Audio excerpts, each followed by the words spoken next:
Assalamualaikum warahmatullahi wabarakatuh. Halo anak-anak yang hebat dan pintar. Bagaimana kabarnya hari ini? Semoga semuanya dalam keadaan sehat, tetap semangat belajar, dan selalu dalam lindungan Allah Subhanahu wa Ta'ala. Hari ini kita akan mempelajari kisah yang sangat penting dan penuh hikmah dalam sejarah Islam, yaitu peristiwa kerasulan Nabi Muhammad SAW. Yuk, siapkan diri kita untuk mendengarkan dengan baik. Nabi Muhammad di Gua Hira. Anak-anak, Nabi Muhammad adalah Nabi dan Rasul terakhir yang diutus oleh Allah Subhanahu wa Ta'ala untuk membimbing umat manusia ke jalan yang benar. Setelah Nabi Muhammad wafat, tidak akan ada lagi nabi atau rasul yang diutus. Ini yang membuat kerasulan beliau sangat istimewa. Sebelum menjadi rasul, Nabi Muhammad SAW dikenal sebagai pribadi yang sangat jujur, amanah, dan baik hati. Beliau merasa sedih melihat masyarakat Mekah yang pada waktu itu banyak berbuat kejahatan, menyembah berhala, dan hidup dengan akhlak yang buruk. Karena itu, Nabi Muhammad sering pergi menyendiri ke sebuah gua yang bernama Gua Hira, yang terletak di Gunung Nur. Kegiatan menyendiri ini disebut dengan tafakur, artinya merenung dan memikirkan hal-hal yang baik. Di sana, Nabi Muhammad menjauhkan diri dari kesenangan dunia dan memikirkan akhlak masyarakatnya. Beliau berdoa dan berharap agar kaumnya diberi petunjuk oleh Allah Subhanahu wa Ta'ala. Istri beliau Khadijah adalah sosok yang sangat setia dan penuh perhatian. Khadijah sering datang menjenguk beliau di gua, membawa makanan dan memberikan semangat kepada suaminya tercinta. Turunnya wahyu yang pertama. Pada suatu malam yang sangat bersejarah, tepatnya pada tanggal 17 Ramadan tahun 610 Masehi, Nabi Muhammad yang saat itu berusia 40 tahun sedang bertafakur di Gua Hira.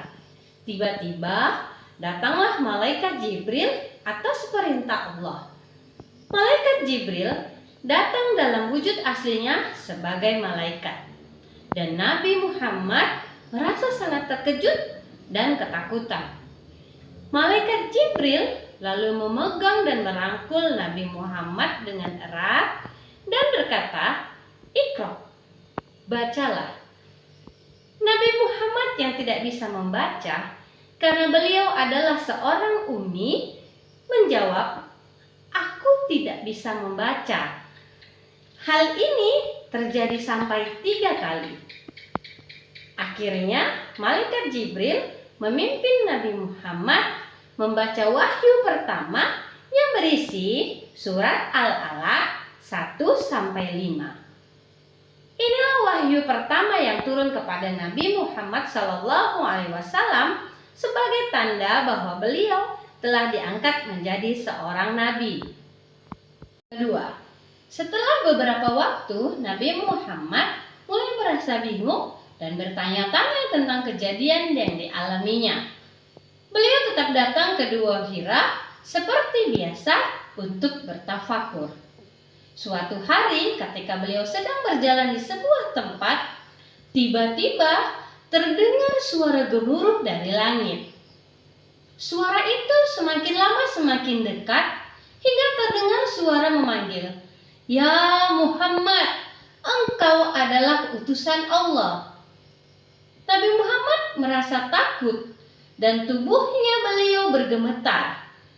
Beliau pun segera pulang dan kembali meminta Khadijah untuk menyelimutinya. Pada saat itu turunlah wahyu yang kedua, yaitu surah Al-Mudatsir ayat 1-7 yang berisi perintah dari Allah agar Nabi mulai berdakwah menyampaikan ajaran Islam kepada umat manusia. Dakwah Nabi Muhammad setelah menerima wahyu yang kedua ini, Nabi Muhammad mulai berdakwah. Pada awalnya, beliau berdakwah secara diam-diam karena kondisi di Mekah yang belum aman.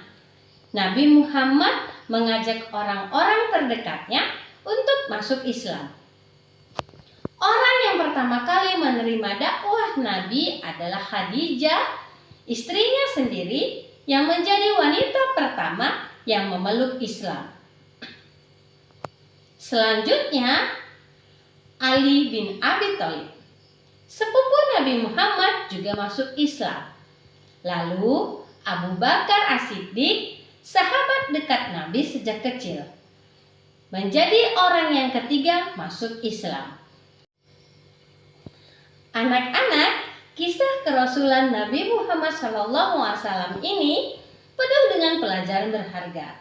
Kita belajar untuk selalu bersabar, jujur, berani, dan tetap berpegang teguh pada kebaikan meskipun menghadapi banyak cobaan. Yuk, kita tiru akhlak Nabi Muhammad SAW dalam kehidupan kita sehari-hari, seperti berkata jujur, membantu orang lain, dan rajin beribadah. Terima kasih sudah menyimak pelajaran hari ini. Sampai jumpa di pelajaran berikutnya. Assalamualaikum warahmatullahi wabarakatuh.